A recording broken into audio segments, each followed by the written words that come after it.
본 방송에서 제공하는 투자 정보는 투자 판단에 대한 조언입니다. 방송에서 제공하는 주식의 가치, 가격 상승 및 가격 하락에 대해서는 방송사에서 보장하지 않습니다.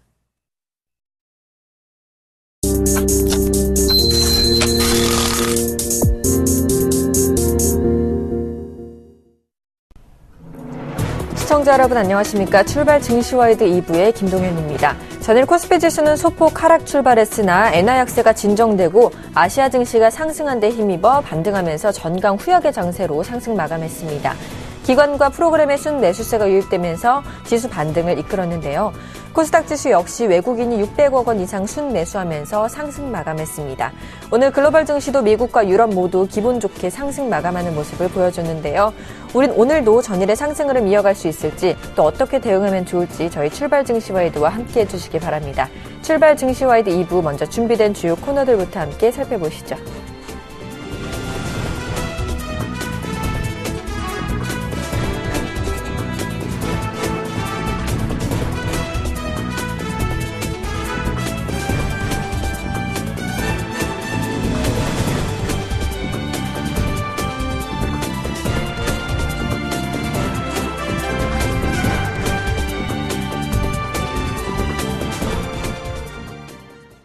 넘버원에게 듣는다 시간입니다. 현대증권의 류용석 투자전략팀장님과 전화 연결해 보겠습니다. 안녕하십니까? 네, 안녕하십니까? 네, 반갑습니다. 어제 우리 시장 장중 2010선까지 하락하다가 장 후반 하락분을 모두 만회하고 상승 전환하면서 2030선에서 마감을 했습니다. 하지만 우리 시장 계속 좀 박스 피해 머물러 있는 모습인데요. 먼저 이번 주 시장 리뷰를 통해서 최근 주가 부진에 대한 원인 분석 좀 부탁드리겠습니다. 예, 유독 우리 증시가 이제 글로벌 증시 대비 좀 부진한 모습을 좀 계속 이어가고 있는데요. 그런 연유는 한 4가지 정도로 압축이 됩니다. 하나는 글로벌 통화 정책이 서로 다른 모습들을 디커플링 되면서 글로벌 환율 변동성이 예전보다 많이 확대됐다는 것에서 그 우려점을 좀 증시가 반영하고 있다고 보고 있고요. 이와 관련해서는 역시 엔화에 대한 원화 환율 비율이 장기적으로 볼 때 추세적 하락 가능성이 높고요. 현재는 한 950원대 붕괴 이후에 920원 정도까지 좀 전망치가 나오고 있다는 점입니다. 세 번째는 이제 중국 성장 위험이 다시 나타날 수 있는데요. 그런 과정이라도 이제 과감한 경기 부양책을 내놓기는 쉽지 않을 것이다라는 부분이 이제 중국 모멘텀의 기대 약화로 나타나고 있고요. 마지막으로는 역시 삼성전자 등 핵심 기업들의 실적에 대한 부담들이 고스란히 코스피에 반영되고 있는데요. 이에 반해서 중소형주 같은 경우는 계속 고가를 이어가고 있기 때문에 대형주와 좀 상반된 시장 흐름들을 계속 보여주고 있습니다. 네, 삼성전자를 필두로 이제 어닝 시즌에 곧 진입하게 됩니다. 이번 삼성전자의 3분기 실적에 대해서는 굉장히 말들이 많죠. 환율 영향 등 부정적인 실적에 대한 우려가 굉장히 큰 상황인데요. 영업이익 4조 원까지도 예상하고 있다고 합니다. 따라서 전문가들 사이에서는 삼성전자 주가에 대해서도 바닥론과 또 추가 하락론에 대한 의견이 분분한데요. 지금 동시효과 때는 좀 상승 반전하는 모습인데 어떻게 보십니까? 예, 삼성전자의 애초 이제 기대치에 비해서는 거의 절반가량 3분기 영업이익이 감액이 예상되는데요. 현재로서는 3조 원대 후반과 4조 원대 초반까지 지금 예상치가 나오고 있습니다. 이런 측면들에서 봤을 때 이제 삼성전자에 대한 기대치 하락은 좀 더 이어질 가능성이 높은데요. 다만 이제 주가 측면에서 본다면은 삼성전자가 이런 하향에 대해서 주가의 변동 폭이 예상보다는 좀 적게 나타나고 있는데요. 그것은 아마 밸류에이션에 대한 기준치가 이미 충분히 낮아져 있기 때문으로 볼 수 있습니다. 실적 부진으로 일단 240주간 이동 이평선까지 좀 하락해 있습니다. 과거 이 지점에서는 모멘텀이 없었을 때도 지지를 받았던 구간이라고 볼 수 있기 때문에요. 테크니컬 반등 포인트에 진입한 거는 맞는 것 같습니다. 다만 일단 4분기 이후에 실적이 개선될 수 있다는 믿음이 좀 부족하고요. 또 하나 삼성전자한테 가장 중요한 이슈가 되는 것은 이제 주주 환원에 대한 정책, 지금 배당이라든가 자사주 매입 같은 정책의 효과인데요. 아직 이를 기대하기에는 조금 지배구조 이슈가 남아 있어서 시간이 필요하다는 점이 아무래도 반등이 나오더라도 상승 역시도 상당히 제한적일 것으로 예상을 하고 있습니다. 마찬가지로 현대차 주가 역시 신저가를 보이고 있습니다. 한전부지 고가 입찰 논란 이후에 실제로 주가에도 큰 타격을 입었는데요. 게다가 엔저의 파업까지 벌이고 있죠. 악재 삼중고에 시달리고 있는 현대차에 대한 의견도 좀 말씀해 주시죠. 예, 거의 삼성전자하고 좀 비슷한 입장이 될 것 같은데요. 일단 고가 입찰 논란 이후에 현대차 그룹 주가는 보통 한 12% 이상 좀 급락을 했습니다. 고가 입찰 논란과 함께 이제 환율에 대한 추세적 하락 우려들이 오히려 기관과 외국인한테 모두 이제 부정적으로 작용해서 삼성전자 같은 경우 외국인 매수가 있지만 오히려 현대차 그룹 같은 경우 외국인 매도까지 좀 포함이 되고 있어서 낙폭이 더 확대되는 모습인데요.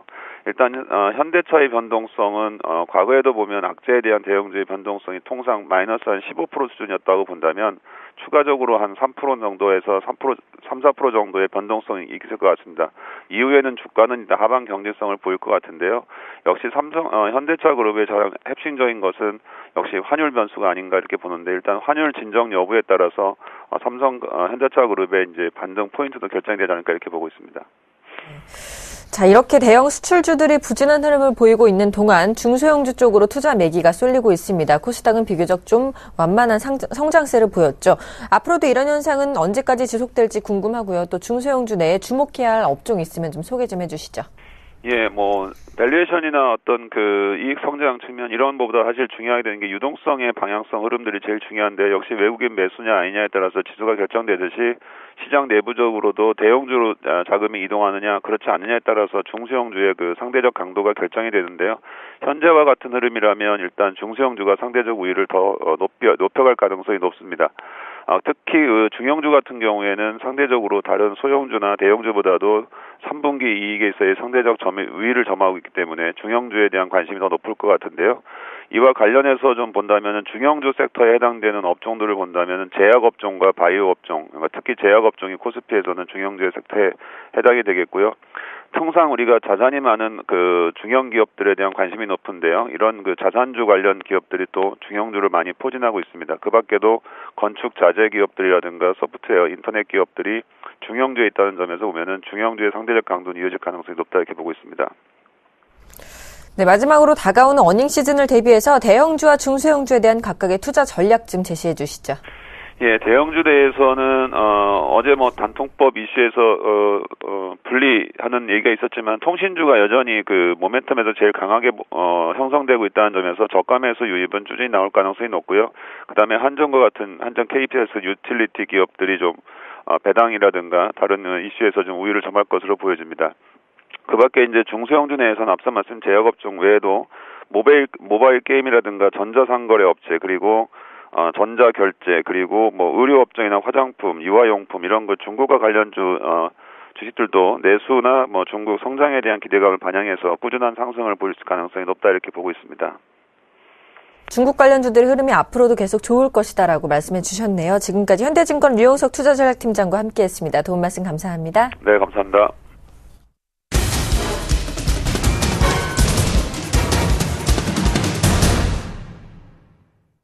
시초가 공략주를 알아보는 시간이죠. 이상로의 한방 시작하겠습니다. 샘플러스 이상로 멘토님 자리하셨습니다. 어서 오세요. 네, 반갑습니다. 네, 이상로입니다. 네, 지난주 화요일 관심주였던 사무개발이요. 고가 기준 4.1%의 수익률을 기록하셨지만 오늘도 아쉽게 정말 아쉽게 무승부가 되셨습니다. 따라서 전체 승률 24승 23무 11패가 되셨는데요. 사무개발 가지고 있으면 큰 상승 볼 수 있죠.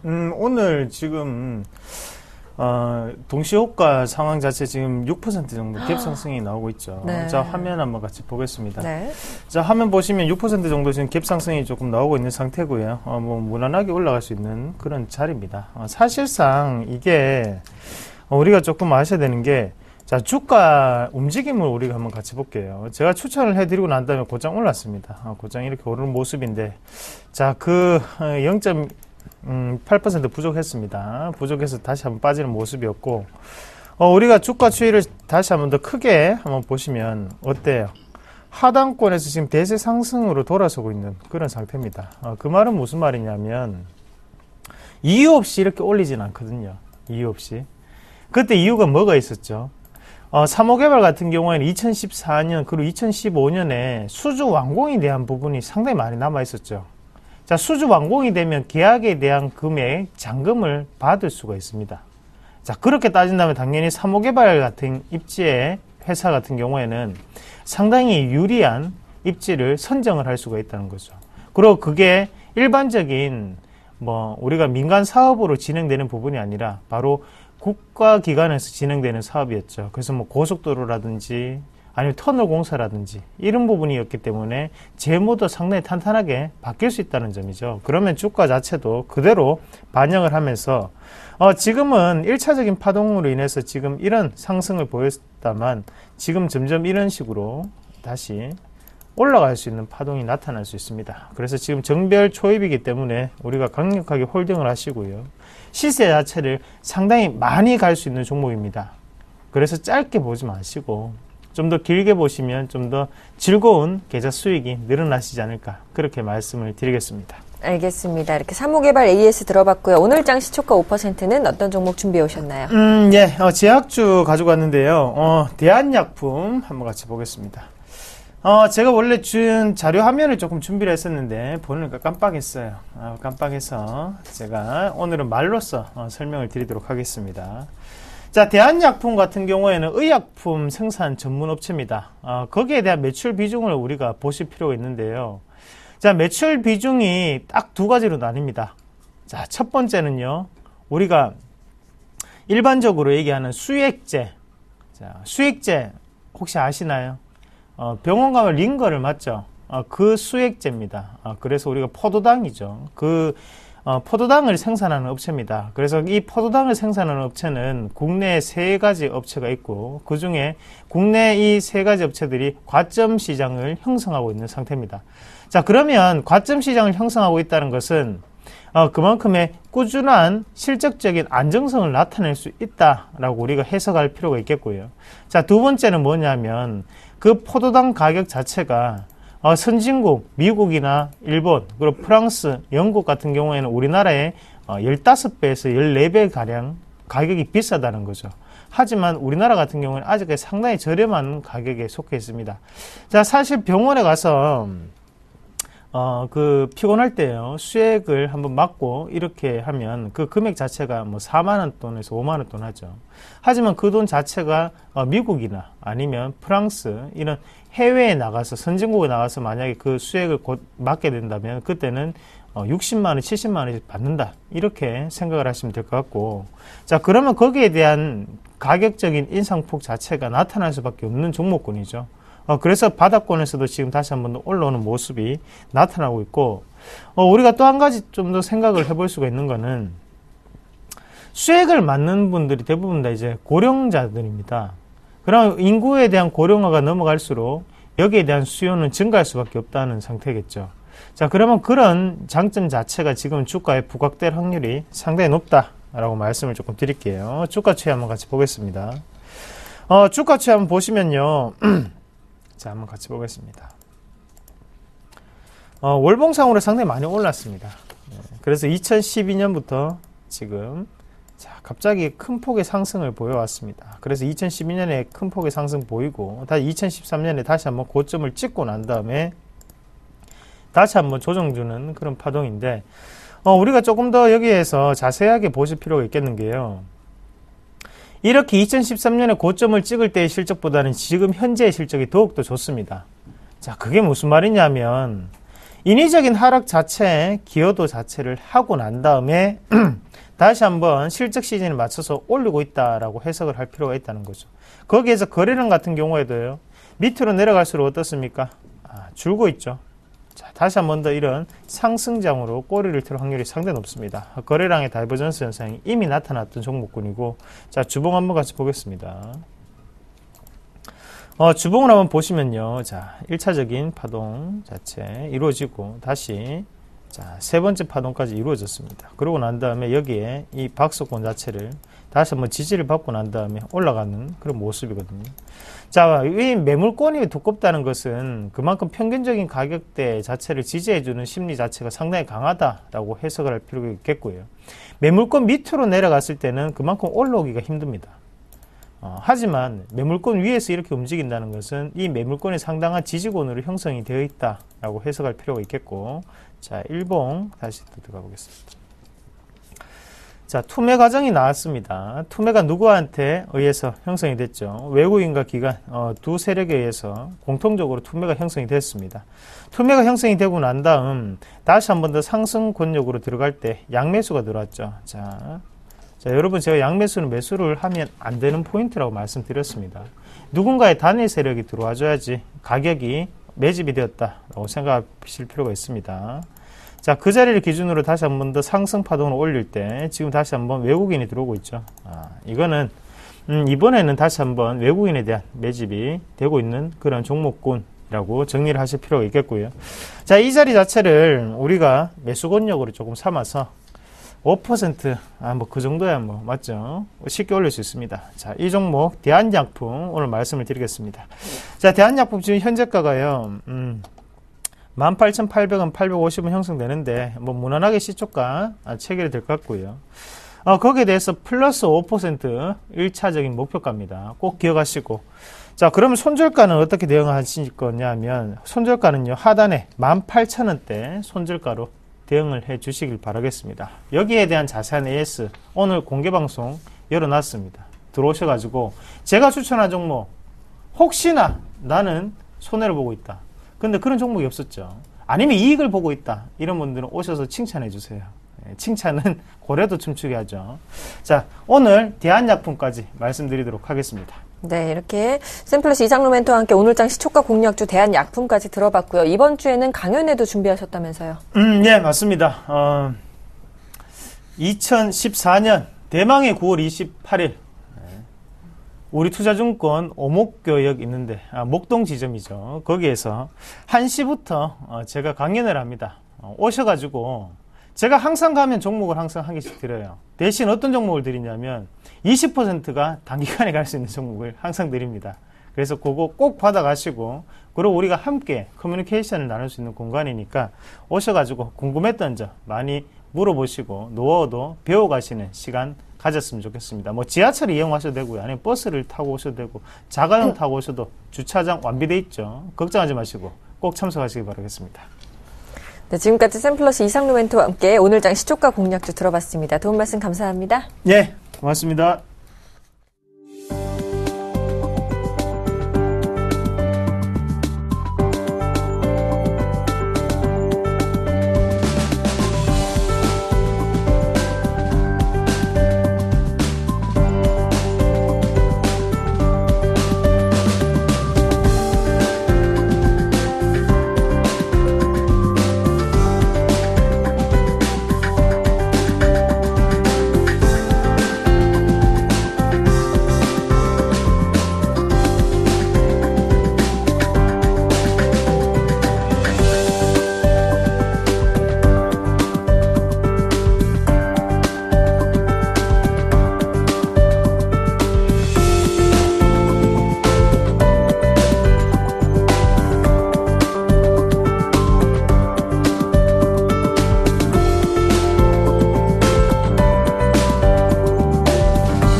개장까지 4분여 정도 앞두고 있습니다. 오늘장 전망과 출발 상황 분석을 샘플러스의 정재훈 멘토, 동양증권 W 프레스티지 센터의 정윤성 PB님과 함께하겠습니다. 안녕하십니까? 안녕하십니까? 안녕하십니까? 네, 먼저 정재훈 멘토님께서 오늘장 예상 어떻게 하시는지 말씀해 주시죠. 예, 금일 지난 시장 보고 미국 시장도 괜찮았던 것 같고요. 우리나라 시장도 뭐 추가적인 반등이 좀 예상되고 있는 그런 상황들입니다. 일단 실적 대비해서 좀 많이 빠져있는 그런 종목군들도 있고요. 그리고 실적이 좀 좋지 않기 때문에 많이 밀려 내려온 그런 종목군들도 있는데 현재 동시효과의 상황을 좀 보게 된다면 2045포인트대 0.5% 정도 상승 출발을 좀 예상을 하에 놓고 있는 그런 모습들입니다. 대체적으로 섹터적으로 보게 된다라면 뭐 대부분 다 빨간불을 좀 켜놓고 있는 그런 상황들인데요. 만약에 우리나라 시장에 상승을 하기 위해서는 시가총액 상위 종목군들이죠. 현대차, 기아차, 삼성전자, 포스코, 한국전력 이들 종목군들이 좀 상승을 해주는 그런 모습들이 나타나줘야 되는데요. 삼성전자가 뭐 실적 발표가 이제 3조대까지 떨어졌습니다. 대신증권에서 3조 9천억대까지 예상을 좀 하고 있는 그런 모습들인데요. 삼성전자가 기술적인 반응이 좀 강하게 나와주고요. 현대차도 같이 함께 따라 움직여주는 그런 모습들이 나타나게 된다면 아마도 추가적인 상승 시도는 좀 나올 수 있다라고 좀 보셔도 좋을 것 같습니다. 잠깐 지수적으로 좀 보게 된다라면 어차피 뭐 2020포인트 부근까지는 밀릴 수 있습니다라는 것까지 말씀을 드렸는데요. 반등이 나오게 되면 2050포인트 부근이 21선 부근입니다. 절반의 되돌림 자리대를 좀 보게 된다라면 21선을 넘어서는 2055포인트대까지 반등의 목표치가 나와 있는데요. 이 지점까지는 충분히 좀 반등이 좀 나와줄 수 있다라는 점 포인트를 좀 잡고 보시면 좋을 것 같고요. 지금 자리대에서 뭐 따라 들어가는 전략이 아니라 조정 시에 매수를 해보는 그런 모습들을 좀 보셔야 될 것 같고요. 여전히 낙폭과대의 종목군들보다는 내수 섹터들, 즉 상승을 해놓고 상승을 해주고 있는 그런 종목군들 위주로 압축을 하셔야 된다라는 점을 다시 한번 좀 말씀을 드려보도록 하겠고요. 상승 추세에 있는 종목군들이 실적이 좋기 때문에 다음 이제 10월달부터 어닝 시즌에 좀 돌입이 되죠. 그렇다면 자연스럽게 이들 종목군들 위주로 관심을 가질 수밖에 없습니다. 그렇기 때문에 내수 섹터 위주로 관심을 갖고 정배열 종목군들로 관심을 갖자라는 점 말씀드리도록 하겠습니다. 네, 오늘장 강세 예상 업종도 한번 살펴보도록 하겠습니다. 정윤성 PB님. 예, 먼저 그 게임 업종을 말씀드리겠는데요. 게임 업종 중에서도 본인들의 플랫폼을 구축을 하고 있는, 즉, 뭐 카카오라든지 밴드 그쪽을 통해서 수수료를 주지 않고 본인들의 플랫폼을 갖고 있는 그런 게임 업종들을 말씀드리고 싶고요. 최근 들어서 중국에 진출하고 있는데 중국 온라인을 통해서 화장품 관련된 매출을 올리고 있는 그런 업종들 같은 경우 상당한 강세 예상을 하고 있습니다.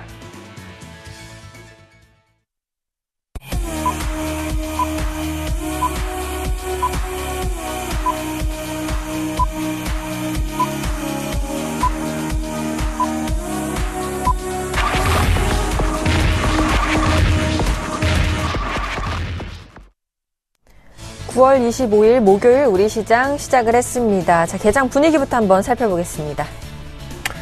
예, 일단 뭐 플러스 출발을 해놓고 있는 그런 모습들입니다. 뭐 시총 상위 종목군들 대체적으로 다 상승을 해주고 있는 그런 모습들이고요. IT 섹터도 뭐 대부분 다 상승을 해주고 있는 그런 모습들이고, 지주사도 현재는 괜찮은 그런 모습들이 나타나고 있습니다. 금융 쪽과 은행, 보험 쪽도 마찬가지로 좋은 모습들을 좀 보여주고 있고요. 이로 인해서 시장은 좀 더 상승을 해주는 그런 모습들이 나타나지 않겠나라고 좀 보고 싶습니다. 시가총액 상위 종목군들을 보게 되면 포스코와 네이버 5위와 6위권인데요. 이들 종목군들은 약보합권역에 있는 대신에 나머지 종목군들은 좋은 그런 흐름들을 좀 보여주고 있고요. 코스닥 시장 같은 경우는 셀트리온이 강보합권역에 좀 있는 모습이고, 시가총액 2위인 파라다이스와 동서 같은 경우 조금 약보합권역에서 있는 그런 모습들이죠. 대체적으로 뭐 양호한 모습들이 나타나고 있는 그런 상황들입니다. 지수적으로 좀 보게 된다라고 하더라도 아직까지 지수는 나와주지는 않고 있는 그런 모습들인데요. 자, 지수가 나왔네요. 2045포인트, 약 0.5% 정도 상승 출발을 좀 해주고 있습니다. 코스닥 시장도 마찬가지로 580선을 훌쩍 뛰어넘었죠, 벌써. 583.61포인트, 약 0.55% 상승을 좀 해주고 있는 그런 모습들인데요. 외국인 쪽에서 매도가 좀 나왔었습니다. 근데 이제 매수로 좀 전환되는 그런 흐름들이 나타나게 된다면 좀 더 반등이 나올 것 같은데요. 선물에서 조금 더 대량의 매수가 좀 들어와 준다면, 3천억 이상 매수가 들어와 준다면 좀 탄력을 받을 수 있지 않을까라고 좀 보여지는데요.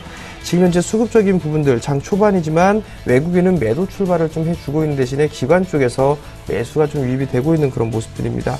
여전히 종목별로 좀 보시는 전략, 그리고 조금 더 추가적인 상승은 좀 나올 수 있는데 시초가보다 조금 눌려주는 그런 모습들 속에서 매수 포인트를 좀 잡아보는 게 좋을 것 같고요. 여전히 중소형주가 훨씬 더 유리하다라는 점까지도 말씀드리겠습니다.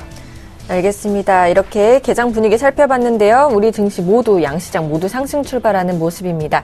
일본 증시 출발 상황 살펴보도록 하겠습니다. 0.99% 상승한 16,321.19포인트로 출발하는 모습입니다. 시총 상위 종목군들의 흐름 체크해보겠습니다. 현대차 오늘은 반등하는 모습입니다. 0.26% 소폭 반등하고 있고요. SK하이닉스 역시 소폭 상승 출발하고 있습니다. 한국전력도 여전히 상승 추세 유지하고 있고요. 네이버는 오늘 소폭 하락 출발하고 있습니다. 현대모비스는 1% 넘는 반등하고 있고요. 신한지주는 보합권에서 거래 중입니다. SK텔레콤과 삼성생명, 기아차 모두 상승 출발하고 있고요. 삼성전자, 우선주 1% 넘게 상승 출발하고 있습니다. LG화학과 KB금융도 좋은 모습으로 출발하고 있습니다. 코스닥 시가총액 상위 종목군들의 흐름 체크해보겠습니다. 셀트리온 소폭 상승 출발하고 있고요. 파라다이스와 동서는 보합권에서 거래 중입니다. CJ 오쇼핑과 GS 홈쇼핑, 서울반도체까지 모두 상승 출발하고 있습니다. 자, 현재 업종별 분위기 한번 살펴봐 주시죠. 정희성 PD님. 예, 먼저 두 시장 모두 강세의 움직임을 보여주고 있죠. 그러다 보니까 코스피 특히나 대부분의 업종에서 강세의 움직임을 보여주고 있습니다. 통신업종들 강보합권의 모습 보여주고 있고요. 증권업종들 우선은 메리츠 종금증권, KTB 투자증권 등을 중심으로 해서 동양증권, 키움증권 대부분의 증권주들 상승의 움직임을 보여주고 있습니다. 오늘 회원주들도 좋은 모습 보여주고 있는데요. 페노션이 1.2% 강하게 움직이고 있습니다. 이 밖에도 한진해운, 대한해운, 현대상사 모두 강세의 움직임을 보여주고 있고요. 철강주들도 오랜만에 좀 좋은 모습 보여주고 있습니다. 동부제철이 1.3% 강한 움직임 보여주고 있고, 동국제강, 현대제철, 현대하이스코 모두 강보합권의 모습, 포스코만이 약보합권의 모습을 보여주고 있습니다. 최근 들어서 그 자동차, 특히나 완성차들, 현대차그룹을 중심으로 해서 안 좋은 모습 보여주고 있는데요. 오늘 반등의 시점을 노려보고 있는 모습은 보여주고 있지만 아직까지는 힘이 붙이는 모습을 보여주고 있습니다. 현대차가 약보합권이고요. 현대모비스와 기아차 같은 경우는 강보합권의 모습을 보여주고 있습니다. 아까도 예상 강세 업종 말씀드렸던 그 게임 업종 오늘 강세 움직임을 보여주고 있습니다. 특히나 플랫폼을 갖춘 그런 게임 업종들 같은 경우는 마진율이 거의 60에서 70%에 달하고 있는데요. 컴투스가 오늘도 2% 넘게 올라가고 있습니다. 게임빌 같은 경우도 강보합권이고요. 조이시티, 웹젯, 맥토지 소프트 등도 강보합권의 모습을 보여주고 있습니다. 음원 관련주들은 오늘 좀 쉬어가는 모습인데요. 로엣, KT뮤직, 네오유지, 인터넷 모두 약보합권의 움직임을 보여주고 있습니다. 아까도 말씀드렸다시피 중국 진출 기업들, 그런 기업들 같은 경우도 말씀드렸었는데요. 오늘 코스닥 같은 경우는 지금 보합권의 움직임을 보여주고 있고요. 그 밖에도 여타 코스닥 섹터별로 좀 등락폭을 갈리고 있는 모습을 보여주고 있습니다. 네, 이렇게 업종별 분위기 살펴봤고요. 이제 수급도 한번 살펴보도록 하겠습니다. 오늘도 기관은 소폭 매수해주고 있네요. 예, 기관 쪽에서는 매수해주고 있습니다. 꼴랑 6억 정도 네. 매수 출발을 좀 해주고 있는 그런 모습들인데, 이제 외국인 쪽에서는 금일 현재 거래소 시장에서는 42억, 코스닥은 5억 정도 매수를 해주고 있는 그런 모습들입니다. 프로그램 같은 경우는 크게 들어오지는 않고 있네요. 60억대 정도 매수가 좀 비차익 쪽에서 들어와 주고 있는 그런 모습들이고요. 외국인에 대한 매도가 지속적으로 좀 나왔었습니다. 흐름을 좀 보시게 된다라면 6거래일째 연속적으로 좀 매도가 나와주고 있는데요. 이 거래일 전 9월 23일경까지 2,500억대 매도가 좀 나와주고 난 이후에 이제 250억대 그리고 금일은 40억대 출발을 좀 보여주고 있는 그런 모습들인데요. 아마 매도에 대한 규모가 좀 축소가 되는 그런 모습들은 나올 겁니다. 외국인 쪽의 매도가 지속적으로 나오면서 자금 이탈을 한다라는 그런 얘기들도 좀 나오는데요. 외국인들의 자금 이탈은 분명히 없을 것이다라는 점까지도 일단 미리 말씀을 좀 드려놓도록 하겠습니다. 나름대로 이 외국인 쪽은 매수가 들어와 주고 있는 그런 상황들이고, 그렇기 때문에 시장은 좀 반등이 좀 더 이어질 수 있는 그런 확률이 좀 높다라는 점 기억을 하시고요. 그 다음에 대형 섹터보다는 중소형주 쪽으로 외국인 쪽에 매수가 유입이 된다라는 점을 기억을 하시는 게 좋을 것 같습니다. 코스닥 시장도 마찬가지입니다. 각각 5억과 1억 정도 매수를 해주고 있는 그런 모습들이 나타나고 있죠. 결국은 코스닥 시장 쪽도 마찬가지로 추가적인 상승이 나올 수가 있다라고 좀 보셔야 되는데요. 중소형 쪽의 메리트를 좀 상당히 많이 느끼고 있다라고 좀 보셔도 좋을 것 같습니다. 그렇기 때문에 중소형주 위주로 좀 매수를 해주는 전략이 좀 괜찮을 것 같다라는 점까지 말씀을 좀 드리도록 하겠습니다. 네, 이렇게 시장 수급 분위기 살펴봤고요. 이어서 외환시장 흐름도 살펴보도록 하겠습니다. 유진투자선물 소병화 연구원과 전화 연결해 보겠습니다. 안녕하십니까? 네, 안녕하세요. 자, 오늘 환율이 1원 10전 상승하면서 출발하는 모습이었는데요. 현재 외환시장 동향 살펴봐 주시죠. 네, 금일 외환시장은 엔화 약세에 따른 영향으로 1원 10전으로는 1,041원에 시작하여서 현재 1,042원대까지 상승폭을 늘려나가고 있습니다. 어제 엔화는 아시아 시장에서 아베 총리가 최근 엔화 약세 흐름에 대한 우려 발언 영향으로 108엔 중반대까지 상승하는 모습을 보였으나 뉴욕 시장에서 미국 지표 호조로 인한 달러 강세 영향과 아베 발언에 대하여 속도 조절 용이라는 분석이 나오면서 달러 대비 하락폭을 모두 줄이고 109엔대로 다시 상승하며 마감하였습니다. 어제 뉴욕 시장 종가 대비 강보합권에서 마감하였으나 아시아 시장에서보다 큰 폭의 상승세를 보이며 마감한 모습을 보였습니다. 이 영향으로 크진 않지만 1개월물 NDF도 소폭 올라 1,041원 50전에 마감한 모습을 보였는데요. 서울한시 종가 대비 수합 포인트를 고려하면 15전 정도 올라 강보합권에서 마감하였습니다. 오늘 내환시장은 달러의 상승 영향으로 인한 엔원 재정 확률 부담으로 상승세가 지속될 것으로 전망됩니다. 달러 환율이 재차 109엔대로 상승하면서 엔화 약세 흐름이 여전함을 확인시키는 모습입니다. 이로 인하여 정부의 경계심이 강화되고 달러의 상승으로 인한 역의 매수세가 유입될 것으로 보여져 140원대에서 재차 상승 시도한 후 안착하는 모습을 보일 것으로 예상을 하고 있습니다. 달러 인덱스도 달러화가 지표 우조로 인하여 엔화와 유로화의 강세를 보이면서 85선을 넘어선 것도 달러 매수 심리를 부추길 것으로 보여집니다. 지난 2010년 7월 이후 4년 만에 처음 85선을 넘어서면서 달러 강세 흐름 기조가 유지된다는 인식이 더 견고해질 것으로 보여 매수 심리를 부추기는 모습을 보일 것으로 예상을 하고 있습니다.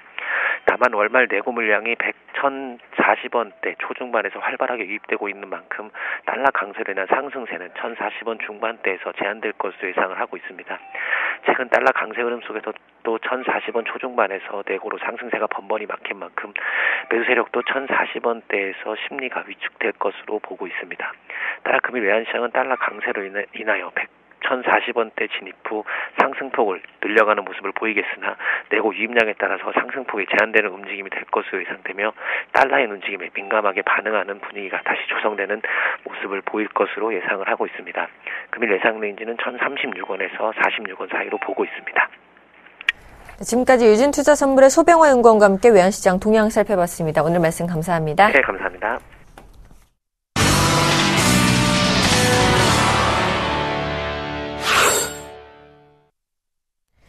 오늘의 돌발 종목입니다. 세 종목 먼저 살펴보겠습니다. 그동안 신저가를 기록했던 삼성전자가 오늘은 엿새 만에 반등하고 있습니다. 신저가를 탈출했다는 소식이고요. 두 번째로 OCI 머티리얼즈는 LCD TV 수요 증가 기대감에 강세를 보이고 있다는 소식입니다. 마지막으로 CU메디칼은 인공심장 개발 사업 진출 소식에 상한가를 기록했는데요. 세 종목 살펴봐 주시죠. 예, 연일 신저가를 계속적으로 갱신하고 있었던 삼성전자, 오늘은 모처럼 0.8% 정도 되는 그런 반등세를 보여주고 있습니다. 특히나 오늘 반등세에서 매수상이 창구를 보면 그래도 맥쿼리나 골드만 그런 데서 한 6천억, 5천주들 정도의 비교적 큰 매수를 좀 보여주고 있습니다. 우선은 삼성전자 어제도 시장에서 나왔었죠. 우선 전망치가 영업이익 부분이 거의 3조 9,500억 원 정도로 기존 대비해서 거의 반 정도 낮췄었죠. 그전에는 이것보다는 그래도 한 5조에서 6조 정도 보고 있었는데 지금 잘 나와야지 4조 정도를 지금 보고 있기 때문에 지금 어제자에서도 그 시장에서는 반영이 된 거고요. 그러다 보니까 이제 여기서 더 빠지냐 안 빠지냐가 삼성전자한테는 가장 큰 포인트일 것 같은데요. 여기서 우선은 영업이익 전망치가 시장에서는 가장 큰 중요한 부분을 보여주고 있습니다. 그렇기 때문에 아직 3분기가 마무리가 되지 않았죠. 그러다 보니까 3분기에 그런 실적 부분이 마무리가 되는 시점, 또한 지금 삼성그룹의 이건희 체제에서 그다음에 이재용 체제로 넘어가면서의 그런 지분 관계라든지 그런 부분을 본다라고 하면 삼성전자 앞으로도 상당 기간 등락폭이 클 수가 있다라고 볼 수 있기 때문에 삼성전자 우선은 116만 원인데요. 지금은 우선은 관망을 좀 해야 되지 않을까. 쉽게 싸다고 해서 접근하기는 쉽진 않다라고 볼 수 있을 것 같습니다. 두 번째 말씀드릴 종목은 OCI 머티리얼즈인데요. 대형 LCD TV 부분이 폭발적인 성장에 의해서 수혜주로서의 그런 시장에서의 기대감으로 인해 2.4% 오늘 강세 움직임을 보여주고 있습니다. 우선 작년 4분기에 미국 시장에서 55인치 고화질 LCD TV 같은 경우가 소비자 가격이 거의 $1,000 이하까지 떨어지면서 우선은 1분기에 전년 동기 대비해서 거의 50%, 2분기에도 58%의 그런 시장이 증가가 됐었습니다. 특히나 올해 같은 경우는 블랙 프라이데이 시즌에 55인치 초고화질 LCD TV 같은 경우가 $1,399까지 하락을 하면서 수요가 크게 증가를 했었습니다. 그러다 보니까 이제 OCI 머티리얼즈 같은 경우는 디스플레이용 산불화질수 업체라고 할 수 있죠. 그렇기 때문에 올해 매출 같은 경우가 전년 대비해서 7.4%, 영업이익이 무려 240%가 증가한 250억 원으로 지금 전망을 하고 있기 때문에요. 우선은 앞으로도 이런 실적 부분은 상당히 좋아지지 않을까 생각을 하고 있습니다. 특히나 LCD 부분에서 특히나 대형 화면에 대한 니즈는 계속적으로 커지고 있죠. 그러다 보니까 OCI 머티리얼즈 상당히 좋은 흐름을 보여주지 않을까 싶고요. 하지만 지금 어느 정도의 이런 실적은 반영이 돼 있다 지금 현재 56,600원은 충분히 좀 반영을 돼 있기 때문에요. 우선은 이평선에 닿아 있는 부분, 지금은 어느 정도 벌어져 있기 때문에 그런 가격대에서 한번 접근을 해봐야 되지 않을까 생각을 하고 있고요. 그런 가격대라고 하면 한 48,000원대 공략 시점이 어떨까 생각을 하고 있습니다. 마지막으로 말씀드릴 종목은 CU 메디칼입니다. 인공심장이죠. 사업 진출 소식에 의해서 오늘 가격 제한폭 15%까지 지금 상승을 해 있습니다. 우선은 CU 메디칼 같은 경우는 지금 인공심장 사업 진출을 위해서 160억 원 규모의 유상증자를 지금 결정을 했다고 공시를 한 상황이고요. 우선 미국 심장 업체인 클리브랜드 하트를 대상으로 해서 지금 발행을 하기로 했었습니다. 아무래도 미국 업체와 이제 지분을 투자를 하면서 공동으로 이제 사업을 진행하는 방향으로 갈 것으로 지금 예상을 하고 있습니다. 우선은 클리브랜드 하트 같은 경우가 지금 중요할 것 같은데요. 우선 심장센터를 지금 보유를 하고 있고요. 그 다음에 기존의 인공심장 개발 및 제조업체를 하고 있었습니다. 특히 심장과 심혈관 분야에서는 최고 수준의 지위를 이제 보유를 하고 있기 때문에 우선은 이런 부분과의 그런 시너지 효과가 상당한 부분을 차지할 수 있을 것이다라고 보고 있기 때문에 앞으로도 그런 인공심장에 대한 부분, 특히나 지금 성인병 중에서 심혈관 질환이 상당수 늘어나고 있죠. 그러다 보니까 앞으로도 이런 인공심장에 대한 수요는 폭발적으로 성장을 할 가능성이 크기 때문에요. CU 메디칼 같은 경우는 상당히 중심적으로 보셔야 되고요. 이 부분은 비단 미래의 지향적인 주식으로 볼 수 있기 때문에 밸류에이션을 따질 수 있는 부분은 아닙니다. 그렇기 때문에 혹시라도 공략 지점을 갖고 계신다라고 하면 포트폴리오 이내에서 한 10에서 20% 이내에서 접근하시길 바라겠고요. 언제든지 이런 부분은 등락폭이 있을 수 있기 때문에 음봉에 걸렸을 때는 언제든지 엑시트하는 그런 전략으로 가야 될 필요성이 있어 보이고요. 갖고 계신 분들 같은 경우는 지금 오늘 상한가에서 잔량 20만 주 남았었죠. 그러다 보니까 우선은 올라갈 수 있는 만큼 갖고 가다가 이제 음봉을 달면서 꼬리를 달고 내려오는 그런 모습을 보였을 때는 다시 올라갈 수도 있지만 그 정도 수익률 정도라고 하면 20-30%가 넘어갈 가능성이 크기 때문에요. 그 정도 됐었을 때는 엑시트를 하시길 바라겠습니다. 네, 이어서 세 종목 더 살펴보도록 하겠습니다. 첫 번째로는 신세계 인터입니다. 아울렛 고성장 수혜주 분석에 강세를 보이고 있고요. 두 번째로는 키스톤 글로벌입니다. 나흘째 급등세를 보이며 52주 신고가를 기록했습니다. C큐브는 구조적 성장 기대감에 닷새째 급등세를 보이고 있는데요. 세 종목 살펴봐 주시죠. 네, 먼저 신세계 인터내셔널 먼저 좀 말씀을 드려보도록 하겠습니다. 한 차례 상승을 하고 난 이후에 횡보를 좀 거듭해주고 있죠. 거의 한 달 정도 횡보를 좀 해주고 있는데요. 아울렛 시장이 성장을 할 것이다, 최대 수혜를 받을 것이다, 이런 얘기들이 좀 나오고 있는 그런 상황들인데요. 사실 이제 고성장보다는 저성장 시대에 있기 때문에 비싼 값을 주고 사는 것보다는 아울렛이나 이런 곳을 이용하는 그런 이용객들이 상당히 좀 많이 늘어나고 있는 그런 상황들입니다. 자연스럽게 실적적인 측면에서는 늘어날 수밖에 없는 구조다라고 좀 보셔도 좋을 것 같고요. 다만 이제 너무 많이 오른 그런 부분들이 있기 때문에 눌림목을 좀 기다려야 되지 않을까라고 좀 생각을 하고 있습니다. 국내뿐만 아니라 해외 시장 진출도 염두를 해두고 있는 그런 모습들이기 때문에 해외 시장에 진출하게 된다면 추가적으로 성장이 가능하다라는 점 까지도 말씀을 좀 드려보도록 하겠고요. 현재 작년 대비해서 올해 같은 경우 한 40% 정도 이익적인 성장을 좀 할 것으로 예상이 되고 있는 그런 상황들입니다. 결국 내수 섹터에 포함이 되겠죠. 이들 종목군들이 상승을 할 수밖에 없는 구조다라고 좀 보셔도 좋을 것 같고요. 신세계 인터내셔널 같은 경우는 12만 원권역에서는 충분히 접근이 가능하지 않겠나라고 좀 보고 싶고요. 그렇게 된다라면 추세적으로 보게 된다라면 월봉 차트를 좀 잠깐 보시게 된다라면 가장 큰 저항 자리대가 있는 게 한 13만 원대 중반권역입니다. 13만 원대 중반권역까지는 상승 시도는 좀 나와줄 수가 있지 않겠느냐라고 좀 보고 있기 때문에 이 정도까지는 좀 충분히 보셔도 되겠다라는 점까지 말씀을 좀 드려보도록 하겠고요. 두 번째 종목은 키스톤 글로벌입니다. 최근에 급등이 나와주고 있는 그런 모습들인데요. 사실 이 종목을 지금 당장 따라 들어가기에는 상당히 부담스러운 그런 부분들이 있습니다. 이런저런 얘기도 있는데 상승을 출발했을 때는 사물 인터넷 시장에 좀 진출을 하겠다, 이런 얘기들이 좀 나오면서 상승 시도가 좀 나와주는 그런 상황이었었는데요. 과연 이게 얼마만큼 성장을 할 수 있을 것이냐, 이 부분들을 좀 체크를 해보셔야 될 것 같고요. 뭐니뭐니 해도 실적을 좀 확인해 보셔야 되는데, 실적이 작년에 153억의 영업 적자를 좀 기록을 했습니다. 그리고 5분기 연속적으로 지금 화면에 나와 있는 것처럼 5분기 연속적으로 적자가 나와주는 그런 모습인데 아마 5분기 이상 안 좋은 그런 모습들이 나타났을 겁니다. 결국 이러한 흐름들은 실적까지도 좀 확인을 해주는 그런 흐름들이 좀 필요하지 않겠나라고 좀 보고 싶습니다. 수급적인 부분들을 보더라도 뭐 매수를 해주고 있는 그런 부분들은 없는 상황이기 때문에 개인 쪽만 매수를 해주고 있는 그런 모습들이거든요. 결국엔 이 종목은 보유자들이 어떻게 할 것인가, 이 보유자들의 영역이다라고 좀 보셔도 좋을 것 같고요. 신규적으로 접근을 하시려고 하시는 분들이 있다라면 이 종목보다는 다른 종목군들을 좀 보시는 전략이 좋겠다라는 점 말씀을 드리도록 하겠고요. 마지막으로 C큐브입니다. C큐브도 마찬가지로 급등 출발을 좀 하고 있는 그런 모습들입니다. 3거래일 연속적으로 강한 모습들이 나타나고 있는데요. 구조적인 성장 기대감에 상승을 하고 있는 그런 모습들인데 이 종목도 마찬가지로 보유자의 영역인 것 같습니다. 금일 상한가 출발을 하고 난 이후에 밀려 내려오는 그런 모습들인데요.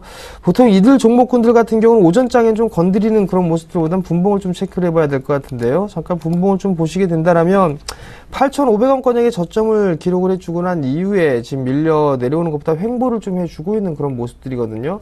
아마도 이들 종목군들은 많이 밀리는 흐름들이 나오게 된다면 8,000원대 초반권역까지도 한 번쯤은 밀려줄 수 있어 보입니다. 그렇기 때문에 무리하게 따라 들어가시는 전략은 그게 좀 좋지 않다라는 점까지 기억을 하시는 게 좋을 것 같고요. 잠깐 이 종목도 실적에 대한 추이를 좀 보게 된다면 실적에 대한 부분들은 작년 대비해서 올해 같은 경우는 뭐 큰 폭의 성장이 나오거나 그러진 않습니다. 다만 이제 이슈적인 부분들이 좀 남아있는 그런 상황들이기 때문에 그러한 이슈들로 인해서 상승을 해 나가는 그런 종목군들, 즉 어떠한 모멘텀이 있거나 아니면은 실적에 대한 성장이 되거나 그런 종목군들이 최근에는 관심을 좀 갖고 있고 이들 특징 세 종목이 성장을 할 수 있고 모멘텀을 좀 가지고 있는 종목이기 때문에 상승을 한다라고 좀 보셔도 좋을 것 같고요. 이들 종목군들 위주로 좀 보시는 전략이 좀 좋겠다라는 점까지 말씀드리겠습니다. 네, 이제 세 종목 더 살펴보도록 하겠습니다. 첫 번째로 NHN엔터가 포커 서비스 중단 우려감에 약세를 보이고 있고요. 두 번째로 동원시스템즈는 자사주 처분 검토 소식에 역시 약세를 보이고 있습니다. 진원생명과학은 미 관계사 이노비아와 에볼라 임상 돌입 소식에 강세를 보이고 있는데요. 세 종목 살펴봐 주시죠. 예, 먼저 NHN 엔터테인먼트를 보시겠습니다. 우선 한게임 포커 중단 위기로 인해서 오늘 2.7% 하락을 하고 있는 모습을 보여주고 있습니다. 우선은 이 중단 위기인데요. 이게 위기가 될 것이냐 안 될 것이냐 그 부분이 좀 중요할 것 같습니다. 우선은 그 한게임 포커 특히나 이 부분에 대해서는 게임물관리위원회에서 등급을 이제 분류를 하고 있는데요.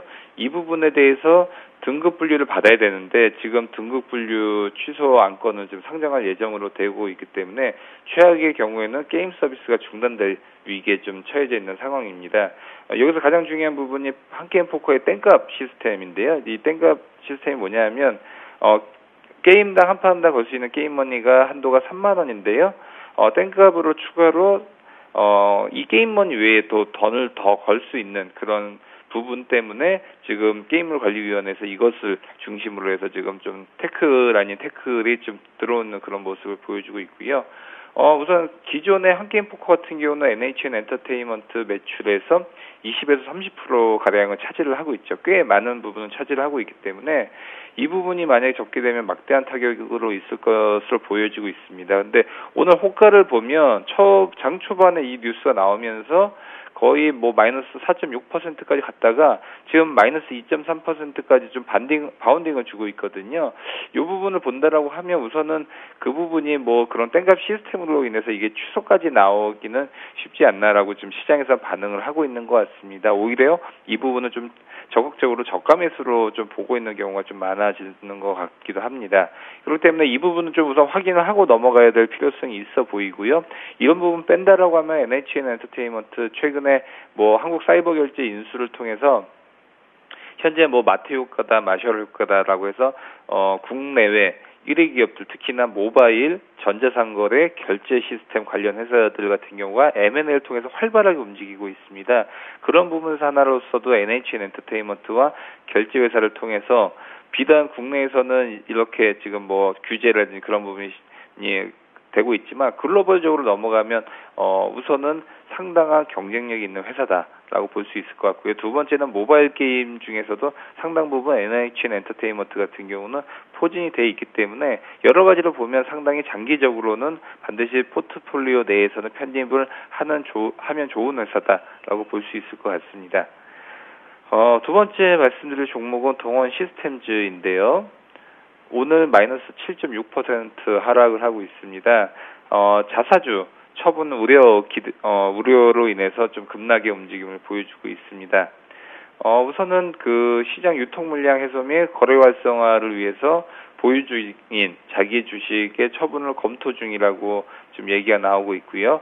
아직까지 뭐 얼마만큼 지금 나올 것이다라고 얘기는 나오고 있지 않지만 우선은 이와는 반대로 자사주를 매입한다라고 하면 주가는 급등을 했던 거와 반대로 자사주를 처분한다라고 하면 아무래도 시장에서도 좀 우려가 있을 수가 있습니다. 특히 동원 시스템즈 같은 경우는 지금 보면 거의 지금 올해 초부터 해서 지금 급등 랠리를 펼쳤었죠. 그러다 보니까 지금 여기서 급락의 부분이 단기적으로 급락 부분이 아니라 더욱더 좀 큰 부분으로도 와닿을 수 있다라고 볼 수 있기 때문에 이 부분에서 상당히 좀 조심을 해야 된다. 하지만 지금 5일선에 걸쳐져서 여기서 안 빠졌던 부분을 볼 수가 있습니다. 오늘 24,800원에 딱 이평선 닫고 다시 바운딩을 하고 있습니다. 그렇기 때문에 여기서 만약에 나온다라고 하면 24,800원을 뚫어주지 않으면 오히려 또 이 부분이 견조한 지지선 역할을 할 수 있기 때문에 이 부분은 24,800원 밑으로 빠진다라고 하면 보유하신 분들 같은 경우는 털고 나오시길 바라겠고요.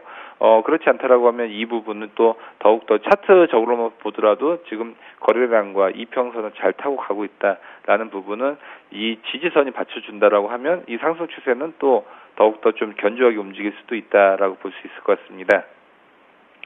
마지막으로 말씀드릴 종목은 진원생명과학입니다. 진원생명과학 오늘 7.5% 상승을 하고 있습니다.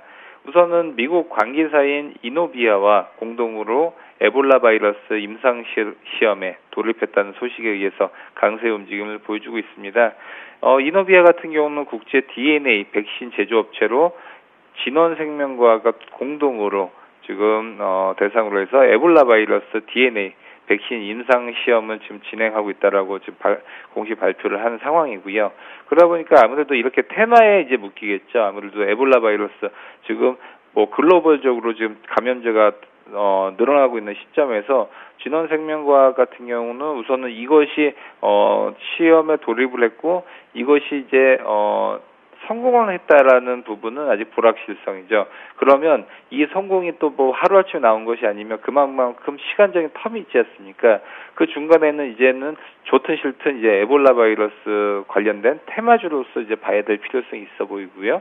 그러다 보면 우선은 그런 뉴스, 감염이라든지 아니면 어떤 사망자 수의 증가 그런 부분의 강도에 의해서 이제 진원생명과학은 등락폭이 이제 있을 것으로 예상이 되고 있습니다. 그 이후 때 이제 에볼라 바이러스가 이노비아와의 그런 임상 시험이 성공을 했다라고 하면 물론 당연히 급등이 가겠지만 이런 부분이 지지부진한다라고 하면 조금 차츰 주가는 또 바닥권을 길 수도 있기 때문에요. 이런 부분은 철저히 테마주로서 단기 매매에 임해야 된다라고 볼 수 있을 것 같습니다.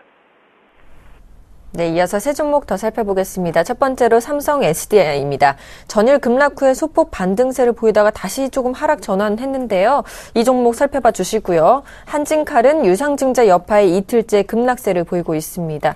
크루셜텍은 중국의 지문인식 확대 기대감에 6일째 강세를 보이고 있는데요. 세 종목 살펴봐 주시죠. 예, 삼성 SDI가 금일 보합권역에 거래가 되고 있는 그런 모습들입니다. 일단 첫 번째로 전날 좀 안 좋은 얘기가 좀 나와 있었죠. 실적에 대한 우려감, 이런 얘기들이 좀 나왔었고요. 그리고 증권가 찌라시를 통해 보게 되면 SK이노베이션의 2차전지 사업부를 다 인수를 한다, 이런 루머가 좀 돌았었습니다. 3조대 가까이 좀 되는 것 같은데요. 그 부분들은 아직까지 루머인 것으로 좀 예상이 되고 있는 그런 사항들입니다. 결국 실적이 좀 좋지 않기 때문에 지금 추가적으로 더 하락을 한다라고 좀 보셔도 좋을 것 같습니다. 어떠한 의미가 있다라기보다는 지금 시장에서 실적이 안 좋은 그런 흐름들이 나오기 때문에 삼성전자가 신저가를 좀 기록을 했다라고 좀 보셔도 좋을 것 같고요. 그렇다 해서 삼성 SDI도 마찬가지로 밀려 내려오는 그런 모습들이 나타났죠. 전날 같은 경우는 삼성 그룹주들이 대체적으로 다 많이 밀려 내렸습니다. 삼성 테크윈이나 삼성 전기도 실적에 대한 부분들 때문에 밀려 내려왔거든요. 그렇다면 삼성 SDI도 어떠한 이슈가 있어서 밀려 내려왔다라기보다는 실적이 좋지가 않기 때문에 밀려 내려왔다라고 좀 보시는 게 좋을 것 같습니다. 그런데 지금 약보합권역에 거래가 되고 있는 그런 모습들인데요. 저점이다 예상하시고 매수로 들어가는 걸 일단 옳지 않다라는 점까지도 좀 말씀을 드려보도록 하겠습니다. 만약에 여기에서 1년 이상 가지고 갈 거다라고 한다면 여기서부터 매수 포인트를 잡아도 괜찮겠지만 단기적으로 낙폭과대 쪽으로 노리고 나서 들어가는 전략을 좀 취하시고 매수를 좀 생각을 하시는 분들이 계시다라면 이들 종목군은 단기적으로 좀 접근할 부분들은 아니다라는 점 말씀을 좀 드려보도록 하겠습니다. 자, 두 번째는 한진칼인데요. 한진칼을 보게 되면 이틀째 밀려 내려오는 그런 모습들입니다. 대한항공을 상대로 해서 유상증자를 진행을 한다라는 얘기. 근데 그 금액 규모가 상당히 좀 크게 나타났습니다. 일단 대한항공 쪽에다 얘기를 해서 대한항공 쪽에서 한진칼의 주식을 주는 그런 모습들인데요.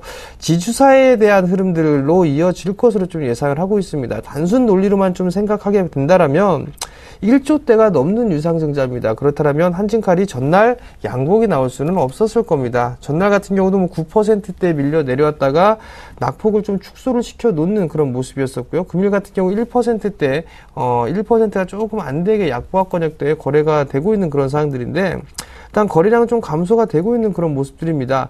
61선을 기준으로 해서 지지를 받고 있는 그런 모습들이기 때문에 단기적인 흐름들로 좀 접근을 하셨다라면 61선 이탈 지점까지를 리스크 관리점으로 좀 잡아본다라면 충분히 접근이 좀 가능한 그런 부분들이 있다라고 좀 말씀을 드려보도록 하겠고요. 마지막으로 크루셜텍입니다. 크루셜텍 같은 경우 저쪽 중국 쪽의 스마트폰 시장, 해외 쪽에 잘 지문 인식 부분들로 인해서 수출을 했다라는 부분들, 이 부분들로 인해서 강한 모습들이 보여지고 있는데요. 사실 크루셜텍을 좀 보게 되면 지문인식 부분들에 있어서 나름대로 노력을 좀 많이 해놓은 그런 모습들입니다. 그렇기 때문에 나름대로 시너지 효과는 충분히 날 수가 있다라는 점을 좀 말씀을 드려보고 싶은데요.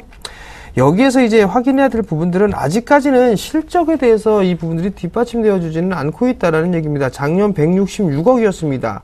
2013년도 결산이 일단 166억이었는데요. 이 기업이 2013년도 초에 우리는 전망이라는 걸 하죠. 기업들 같은 경우는 전망을 했을 때 영업이익 200억을 만들겠다라고 얘기를 했었습니다. 근데 그거는 반대로 166억 원의 적자를 좀 기록을 했었죠. 1분기, 2분기 때도 똑같이 38억의 적자를 기록을 하고 있습니다. 76억의 적자를 기록을 해주고 있고 매출 또한 마찬가지로 줄어들고 있는 그런 모습들을 좀 보이고 있다라는 점. 또 한 부분들은 어떤 이 지문 인식 확대에 대한 부분들까지도 좋은 부분들이 있는데 여기서 이제 좀 더 인정을 받기 위해서는 3분기 실적이 돌아서는 그런 모습들이 나타나줘야 된다라는 점. 그렇다면 3분기 실적을 확인하고 지금 많이 올랐기 때문에 3분기 실적을 확인하고 접근을 하는 전략도 한 가지 좋은 방법이다라고 좀 말씀드리겠습니다. 알겠습니다. 세 종목 이어서 더 살펴보도록 하겠습니다. 첫 번째로 CJ 대한통운입니다. 사흘째 강세를 보이면서 17만 원을 지지하고 있고요. 오스템 임플란트는 점유율 상승 전망의 신고가를 기록했습니다. 에스테파마는 올리패스 지분 매각설의 급등세를 보이고 있는데요. 세 종목 살펴봐 주시죠. 예, 먼저 CJ 대한통운 보시겠습니다. 3분기 실적 호조로 인해서 오늘 1.2% 강세 움직임을 보여주고 있는데요. 우선은 기존의 수익성 중심으로 이제 개편이 되고 있고 또 모든 사업 부분에서 인력 재배치가 지금 지속적으로 되고 있습니다. 전분기 대비해서 영업이익이 9.3% 증가한 425억 원으로 지금 기록할 것으로 예상이 되고 있습니다. 아무래도 택배 계속적으로 늘고 있겠죠. 아무래도 온라인, 모바일, 쇼핑 계속적으로 늘어나고 있기 때문에 우선 택배 업체들의 신규 택배 터미널 투자 감소로 상위 세계 업체의 택배 터미널 가동률이 거의 100% 육박하는 상황에서 뭐 계속적으로 지금 택배 물품 자체가 예전 같았을 때는 뭐 단순한 작은 물품이었는데요. 이제 굉장히 큰 물품들도 뭐 이제 그 골판지라든지 여러 가지 포장에 대한 그런 그 기술력이 굉장히 뛰어나다 보니까 이제 물동량도 계속적으로 지속적으로 증가하고 있고 단위당 이제 그 택배 가격조차도 굉장히 늘어나고 있습니다. 그렇기 때문에 앞으로도 택배는 시제 대한통운을 중심으로 해서 계속적으로 좋아질 가능성이 굉장히 크다라고 볼 수 있습니다. 물론 그 성장률 또는 주가의 상승률 자체는 그렇게 뭐 가파르게 올라가지는 않더라고 하더라도 포트폴리오 내에서 CJ 대한통운 같은 종목들 같은 경우는 상당히 필요하다. 특히나 뭐 직구든 뭐 해외에서 온라인상에서 갖고 오든 아마존을 통해서 갖고 오든 모든 게 다 택배를 통해서 갖고 올 수가 있기 때문에 이런 종목들 같은 경우는 필요해 보이고요. 그렇다면 그 매수 가격이 굉장히 중요할 텐데요. 우선 17만 원 선까지 전고점까지 올라갔었기 때문에 지금 16만 9,500원 선입니다. 여기서 지금 단기적으로는 6영업일째 지금 상승을 했기 때문에 이 부분을 되돌려 놓기라고 한다라고 하면 지금 뭐 60일선에 안착을 한다라는 가정하에서는 한 15만 원 선에서는 한 번쯤은 매수 공략 타이밍이다라고 볼 수 있을 것 같습니다. 두 번째 말씀드릴 종목은 오스템 임플란트입니다. 우선은 보험 적용 확대, 예전에도 그런 뉴스가 있으면서 급등을 했던 부분을 볼 수가 있는데요. 이런 부분으로 인해서 이제는 그때는 뉴스로 인해서 올랐던 부분을 볼 수가 있고 이제는 실질적으로 반영이 되는 그런 시기라고 할 수가 있죠. 그러다 보니까 오늘도 3.7% 강한 움직임을 보여주고 있습니다. 특히나 가장 중요한 부분은 중국 내 인지도 상승인 부분이 굉장히 크고요. 그러다 보니까 우선은 중국 시장 내에서 뭘 먹혔다라고 하면 시장에서는 무조건 프리미엄을 주게 돼 있습니다. 그렇기 때문에 이 공식 자체는 굉장히 강력한 공식으로 주식시장에서는 통용이 되고 있기 때문에 오스템 임플란트 상당히 앞으로도 고밸류를 받으면서도 시장에서 굉장히 올라갈 가능성이 크다라고 볼 수 있을 것 같고요. 특히 7월부터 정부가 75세 이상 노인에게는 임플란트 치아 2개까지는 비용의 50%를 지원한다고 밝힌 바가 있습니다. 그렇기 때문에 국내, 중국을 중심으로 해서 성장성 굉장히 커질 것으로 보여지고 있습니다. 하지만 오늘 갭 상승이 있었죠. 그러다 보니까 우선은 접근을 한다라고 하면 분할로 좀 접근하기를 바라겠습니다. 우선 4만 원대에도 접근해도 좋지만 여기서 혹시라도 차익 매물이 나올 수도 있기 때문에 가격이 밀리면 좀 더 산다는 기분으로 우선은 포트폴리오 내에서 5% 정도를 들어가고요. 밀렸을 경우 포트폴리오에서 10% 정도 들어가는 그런 전략으로 가시길 바라겠습니다. 세 번째 말씀드릴 종목은 에스텍 파마입니다. 오늘 에스텍 파마가 보유 중인 올리패스의 지분을 매각을 한다라는 그런 소식에 의해서 급등을 하고 있습니다. 12% 넘게 올라가고 있고요. 아무래도 이제 그 지분을 매각을 한다라고 하면 시장에서도 에스텍 파마로 이제 현금성이 이제 들어오기 때문에 단기적인 이슈로는 반영을 하겠지만 지금 전형적인 역배열 구간에서 오늘은 이벤트성으로 올랐다. 그 이상도 이하도 아니다라고 볼 수 있을 것 같습니다. 네, 지금까지 샘플러스의 정재훈 멘토, 동양증권 W 프레스티지 센터의 정인성 PB님과 함께 오늘장 특징주 분석해봤습니다. 오늘도 좋은 분석 감사드립니다. 감사합니다.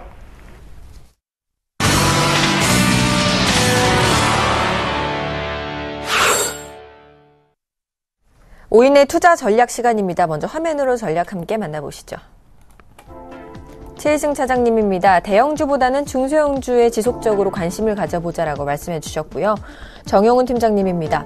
2000선 초반 PBR 1배 수준의 저가 매수 유입 전망이 예상된다라고 말씀해 주셨습니다. 김혜란 연구원입니다. 이익 성장 모멘텀 중심의 내수주를 선별적으로 전략해서 강화해보자라고 말씀해 주셨고요. 김현겸 주식팀장님입니다. 국내 시장 수급 흐름에 집중해보자라고 말씀해 주셨습니다. 안상현 대리님입니다. 미국 시장의 반등이 긍정적이지만 환율 부담 때문에 관망 전략을 유지하자라고 말씀해 주셨습니다. 오늘은 동부증권 용산지점의 김현겸 주식팀장님과 전화 연결해 보겠습니다. 안녕하십니까? 네, 안녕하세요. 자, 수급 흐름에 좀 집중해보자라고 말씀해 주셨는데요. 자세한 전략 세워주시죠. 예, 최근에 삼성전자의 하락에 따라서 굉장히 말들이 많은 그런 상황으로 판단이 되는데요. 삼성전자가 최근에 어제 종가로 115만 원을 기록을 하면서 수급적으로 한번 살펴보니까요. 외국인들은 5거래일 동안 2,152억 개 매수를 했고요. 기관들은 2,704억 원에 매도를 했습니다. 주가는 거의 최하단으로 내려왔는데도 불구하고 외국인들이 이렇게 일주일 동안 2,000억이 넘는 돈을 삼성전자를 매수하고 있다는 그런 사실에 좀 주목해 볼 필요가 있겠는데요. 일단은 기관들은 단기 수익이 나기가 쉽지 않은 그런 삼성전자를 매도를 하고 비중을 축소를 하고 이 돈으로 내수업종 위주의 매수를 하는 그런 포지션을 유지를 하고 있고요. 반대로 외국인들은 우리나라에만 투자하는 것이 아니기 때문에 이런 IT 섹터 큰 틀에서 포트폴리오 차원에서 가격이 저렴해진 삼성전자를 계속해서 매수를 하고 있다라는 관점에서 좀 시장을 바라보실 필요가 있을 것 같습니다. 아무래도 지금은 지수보다는 업종, 종목별 대응이 필요한 그런 시기라고 보이고요. 거기에 있어서 계속해서 기관들이 주목을 하고 있는 내수업종 위주의 관심 꼭 필요할 것으로 보이고 최근 일주일 동안 기관들이 가장 많이 산 종목은 네이버로 3,000억 원 이상의 거의 4,000억 원 가까운 그런 자금을 기관들은 네이버를 샀다라는 데 좀 주목해 보시면 좋을 것 같습니다. 네, 지금까지 동부증권 용산지점의 김현겸 주식팀장님과 함께 오늘장 핵심 전략 세워봤습니다. 도움 말씀 감사합니다. 네, 감사합니다.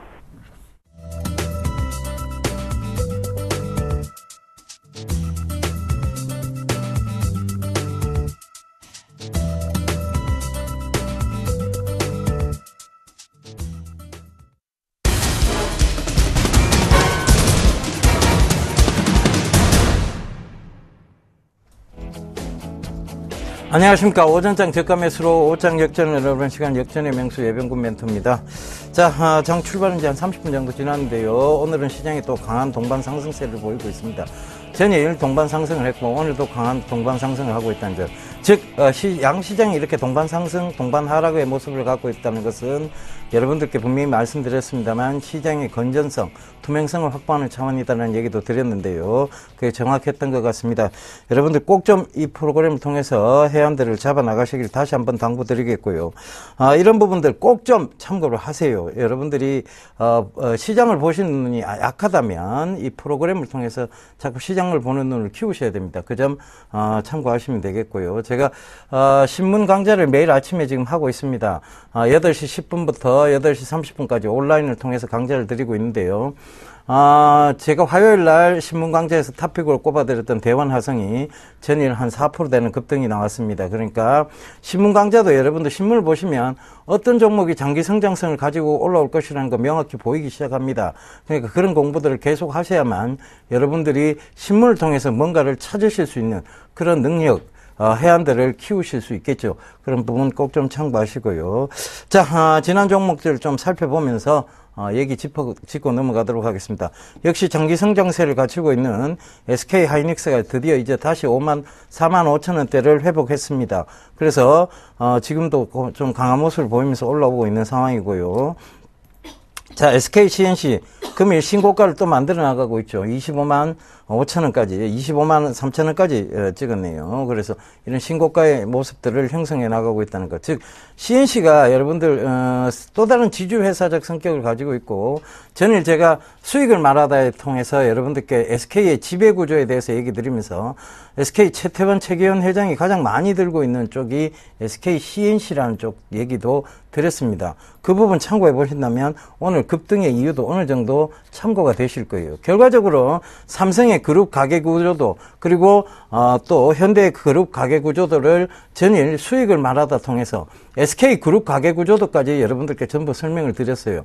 그러니까 그 과정에서 그 맥락에서 이해를 하시면 삼성전자가 왜 이렇게 많이 빠졌고 현대차, 기아차, 현대모비스가 왜 이렇게 많이 빠졌는지 충분히 이해가 되십니다. 그러니까 프로그램 많이 시청하세요. 그러면 저희가 알고 있는 한도 내에서 여러분들께 충분히 설명을 드리고자 노력할 겁니다, 아마. 그래서 그 부분 참고하시고요.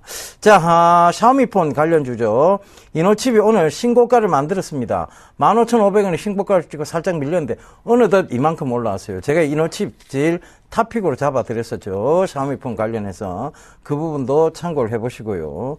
자, 문화 콘텐츠 쪽에서 보면, 지금 소리바다가 연일, 지금 이제, 너무 기분이 좋습니다, 사실. 이걸 지금 3월 달부터 시작해서 지금까지 끌고 가고 있는데요. 가족분들하고. 지금 이제 수익률이 거의 60%대를 넘어가고 있습니다. 그러니까 이게 뭐냐면, 자, 이걸 생각을 해보세요. 매일 내가 투자를 해서 한 해 동안 얼마를 벌실 수 있는 부분이냐. 그 부분을 질문을 먼저 해보시고요. 자, 한 종목을 집중 투자해서 내가 한 해 동안 이 60%, 70% 수익을 기록할 수 있느냐의 부분을 생각을 해보세요. 그러면 답은 금방 나옵니다.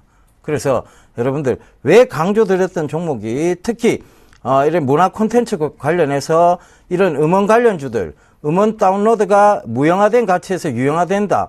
자, 이런 것들에 대해서 왜 강조를 드렸는지에 대해서 잘 한번 생각해 보시면 여러분들이 정말 예병군 멘토가 진정성을 가지고 우리에게 얘기를 하고 있구나를 꼭 좀 느끼셨으면 좋겠습니다. 그래서 한 해 동안 내가 집중 투자를 해서 60%, 70%대 수익률만 기록하신다면 여러분들은 자, 금방 10년 이내에 큰 부자가 되실 수 있다는 점도 꼭 좀 참고를 하십시오. 그래서 저도 마찬가지였습니다. 제가 이런 식의 방식을 이용을 했습니다. 돈이 얼마 정도 모이기 전까지는요, 집중 투자를 해서 그것이 돈이 될 때까지 기다리시고 인내하셔야 됩니다. 그게 주식시장입니다. 그 점 꼭 좀 참고하십시오. 올라도 모으고 떨어져도 사모을 수 있는, 즉 장기 성장성에 올인할 수 있는 그런 쪽에 여러분들 포커스를 맞추시면 되겠습니다. 제가 왜 성장성 있는 중소형주에 대해서 그렇게 강조를 드렸을까요? 자, 선물 아래로도 배팅이 가능합니다. 옵션 아래로 배팅이 가능하죠. 자, 주식 선물 마찬가지입니다. 아래로 배팅이 가능합니다. 대주거래 역시 아래로 배팅이 가능합니다. 이 모든 것들에 연관되어 있는 것들은 대형 종목군들입니다. 자, 지금 시장은 이렇게 굳건하게 지켜주고 있는데 삼성전자는 150만원대, 116만원까지 빠져 있는 상황입니다. 자, 마찬가지입니다. LG전자 금방 올라올 듯 하더니만 79,000원에서 69,000원까지 만원을 쉼없이 뺍니다. 이게 어떻게 여러분들이 안전한 시장이라고 얘기를 하시는지 저는 도저히 이해가 안 됩니다. 현대차 20만원대에서 22만원대에서 19만원대까지 금방 빼버립니다. 이게 안전한 시장일까요? 기아차 역시 마찬가지입니다. 6만원대에서 지금 5만원 초반대까지 빼버렸습니다. 이게 안전한 시장이라고 얘기하신다면 저는 할 말이 없습니다. 그래서 밑으로 배팅이 가능한 시스템이 존재하는 대형주에 대해서 여러분들 너무 미련을 많이 갖지 마십시오. 막연한 기대하지 마십시오. 그게 여러분들을 오히려 힘들게 하고 어렵게 하는 길임을 다시 한번 말씀드리도록 하겠습니다. 자, 오늘은 간다 새로 간다 이 부분이에요. GCF 관련주입니다. 이 GCF가 뭐냐면 자, 뜻을 한번 풀어보자고요. 그린 앞에 G는 그린 정도가 될 거고요. C는 클라이밋 즉 기후겠죠, 그죠?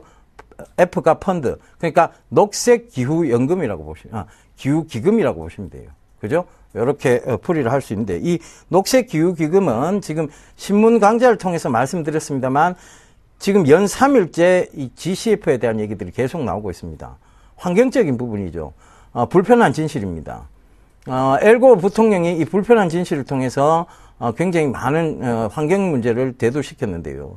지금 역시 마찬가지입니다. 환경 문제가 이렇게 대두되고 있는 것은 여러 대기업들이 바라는 바죠. 자, 전기차로 바꾸어라 는 얘기입니다. 그만큼 앞으로의 신성장 동력 쪽에 이쪽에서 자꾸 압박을 가하는 겁니다. 그러니까 이제 GCF 얘기들이 계속 나오고 있고 탄소 배출권 얘기들이 나오고 있습니다. 세계 경제는요, 여러분들이 생각하시는 만큼 순진하지 않습니다. 여러분들은 진짜 기후를 위해서 이 사람들이 이렇게 노력하고 있구나라고 생각하실지 모르겠지만 속내에 숨겨진 뒷면은 뭐냐 하면 새로운 제품을 팔기 위해서입니다. 그린 관련된 제품이죠. 에코 관련된 제품입니다. 환경을 생각한다고 그것이 과연 얼마만큼 환경에서 차이가 날까에 대한 부분 맞습니다. 차이는 나겠죠. 하지만 그 제품을 새로 팔기 위한 하나의 마케팅 전략, 하나의 압력이라는 거 생각해 보신다면 너무 컨스피러시 이론으로 접근했나 그런 생각도 좀 드는데요. 그렇지만 그 부분은 꼭 참고가 돼야 될 것 같습니다. 그래서 그 부분 여전히 좀 참고를 하시고요. 이 녹색 기후 기금에 관련돼서 관련 종목들이 있습니다. 자, 에코에너지입니다. 에코에너지고 자, 요 부분 참고를 해 보십시오. 에코에너지 GCF 관련주인데 에코에너지가 자, 이제 여기 장기 성장성을 지금 갖춰 나가고 있어요. 저점을 높여나가고, 자, 고점을 높여나가고 있습니다. 그러면 이 부분에서 지금 여기에 닿으면 반등, 여기에 닿으면 반등. 자, 이게 뭐라고 얘기 드렸죠? 바로 바이앤밸런싱 전략이 가능한 종목이다. 그렇다면 여기에 지금 이 부근 가격대는 매수 자리대입니다. 그러면 이 부분까지 올라서, 즉 11,000원 부분까지 올라왔을 때가 매도 자리대가 되겠죠. 그 부분 참고해 보시고요. 한솔홈데코 역시 마찬가지입니다. 굉장히 급등을 했었죠. 제가 이 한솔홈데코를 작년 10월 달에 여러분들께 아마 주식 승천을 통해서 굉장히 강조드렸고, 그 종목이 그때 수익률 대회에서도 굉장히 좋았습니다. 그리고 조정이 크게 들어왔죠. 그리고 나서 다시 반등 구간에 와 있다는 거, 그리고 지금 얘기들이 계속 나오고 있다는 거. 이건창호 역시 마찬가지입니다. 꾸준한 상승이 있었고 조정, 그다음에 어떻게 보면 횡보관대, 이 횡보관대에서 자, 가장 뚜렷한 특징은 박스권인데, 이 박스권 하단 부분에서 지금 올라오고 있는 중이다. 그렇다면 이 박스권 상단 부분인 4,000원대 이상도 바라볼 수 있는, 즉 여기까지는 바라볼 수 있는 그런 구간까지 될 수 있다는 얘기 전해드리도록 하겠습니다. 결과적으로 뭐냐면 주식은 타이밍입니다. 타이밍이고, 그 타이밍에서 얼마만큼 내가 성장성을 봐가면서 끌고 갈 수 있느냐에 대한 확고한 의지겠죠. 여러분들은 시간과 그리고 확고한 의지만 있으신다면 여러분들은 이미 주식시장에서 성공하신 분들입니다. 그 점 참고하시고요. 저는 여러분들께 내일 다시 인사드릴 것을 약속드리겠습니다. 강연회 얘기 하나만 하고 넘어갈게요.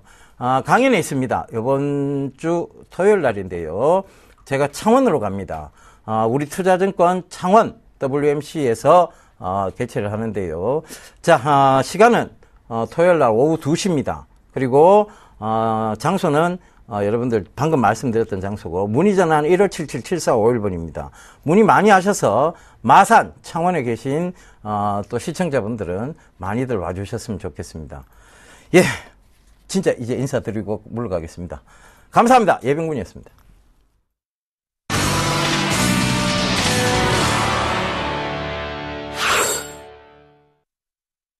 네, 현재 코스피 지수 상승 추세 그대로 유지하고 있습니다. 기관의 매수에 힘입어 2044선에서 거래되고 있고요. 코스닥 지수도 기관의 매수에 힘입어서 583선에서 거래되고 있는 모습입니다. 출발 증시와에도 오늘 준비한 소식은 여기까지입니다. 시청해주신 여러분 감사합니다.